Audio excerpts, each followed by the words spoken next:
May mga buwan ka bang walang hulog sa SSS? Yung putol-putol o may gap. Akala mo okay lang yon, pero pwedeng mawalan ka ng pensyon dahil dito. Hindi ka reset sa SSS kahit may gap ka. Pero may dalawang rules na pwede magpababa o magtanggal ng pensyon mo. Ito ang reality ng maraming Pilipino, OFW, freelancer o nag-stop magtrabaho. Nagkakaroon ng gap o putol-putol na hulog. Ang akala nila basta may hulog ka, safe ka. Pero ang totoo, timing at paraan ng hulog mo ang pwedeng magdikta kung magkano or kung may makukuha ka sa pensyon mo. Ang video na to ay para sa kaalaman lamang, hindi personal na payong pinansyal. Affiliate products in the shelf below. Linawin natin, hindi nawawala ang hulog mo sa SSS kahit may gap ka. Ibig sabihin, kung may mga buwan kang walang hulog, hindi nabubura yung mga naihulog mo dati. Pero ito ang problema. Diyan nagiging kampante ang karamihan. Iniisip nila, okay lang kahit putol-putol, basta may hulog ako, may pensyon pa rin ako.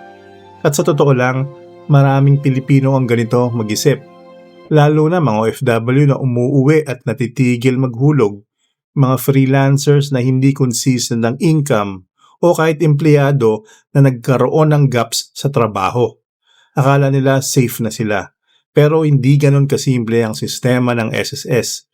Kasi sa likod ng simpleng paghuhulog, may mga rules na hindi obvious. At kung hindi mo ito naintindihan, pwede kang umabot sa punto na akala mo may pension ka pero wala pala. O meron nga, pero sobrang liit na hindi sapat pang-retire. At ang pinakadelikado, hindi mo agad malalaman na may problema.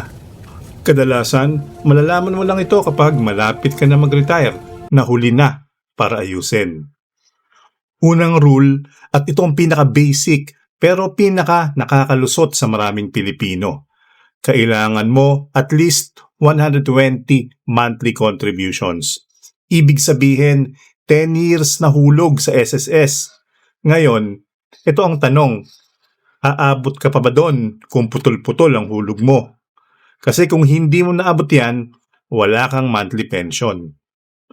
Oo, kahit gaano ka katagal naging member.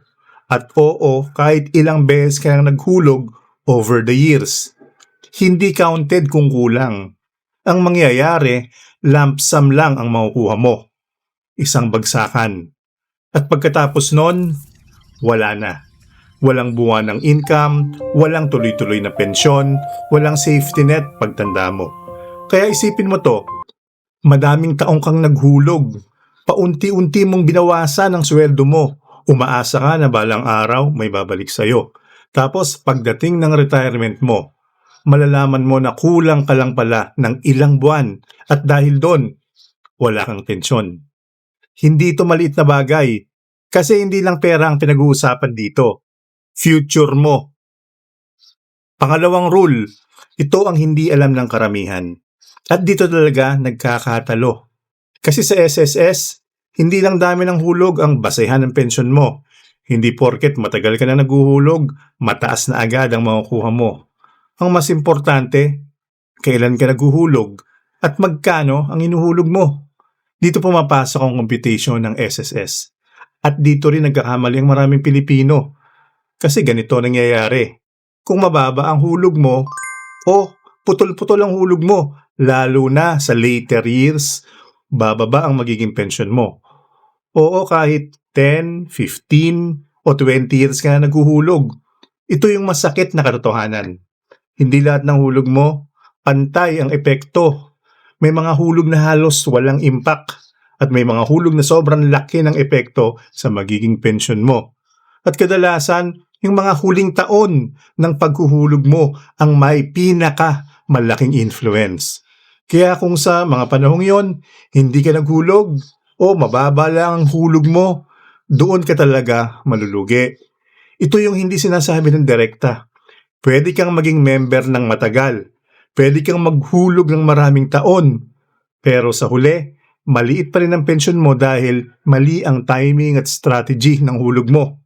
At ang pinakadelikado, akala mo ginagawa mo ang tama, pero hindi mo napapansin na unti-unti mong binababa ang future pension mo. Dito nagkakamali ang karamihan na may putol-putol na hulog sa SSS.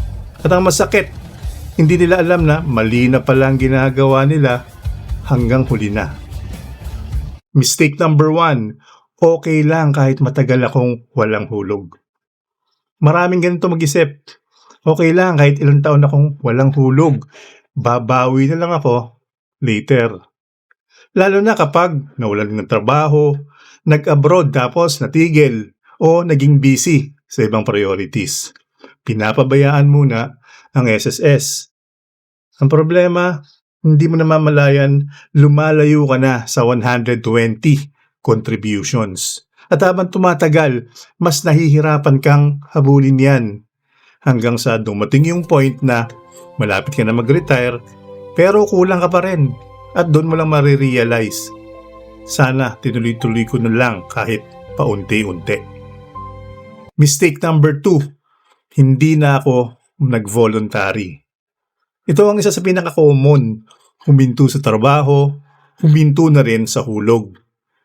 Akala nila, wala na akong employer, wala na rin akong SSS. Pero ang hindi nila alam, pwede ka mag-continue as voluntary.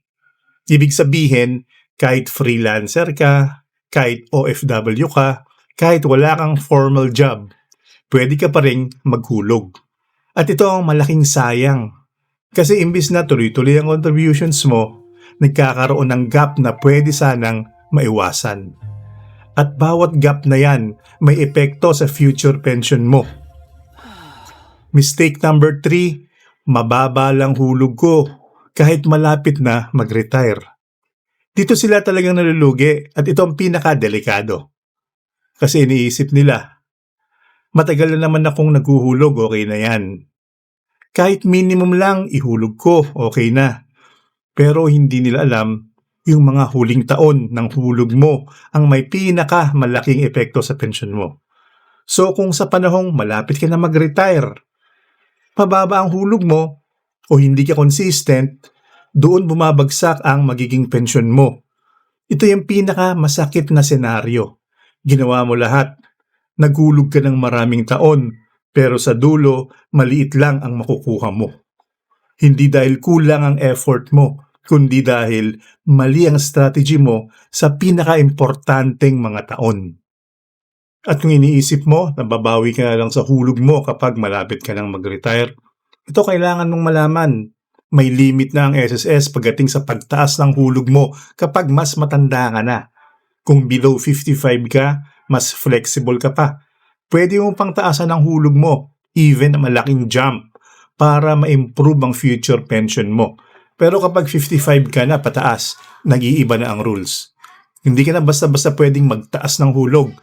Sa karamihan ng mga kaso, once per year ka na lang pwedeng mag-increase at one salary bracket lang bawat increase. Ibig sabihin, kung huli ka na nagising at saka mo palang balak lakayan ang hulog mo, pwedeng hindi mo na ma-maximize ang pensyon mo. Kaya hindi sapat na babawi ka na lang later. Kasi pagdating mo sa certain age, may limit na kung gaano kabilis mo pwedeng ayusin ang hulog mo. At kung isa ka sa nakarelate sa kahit isa dito, hindi pa ang huli ang lahat.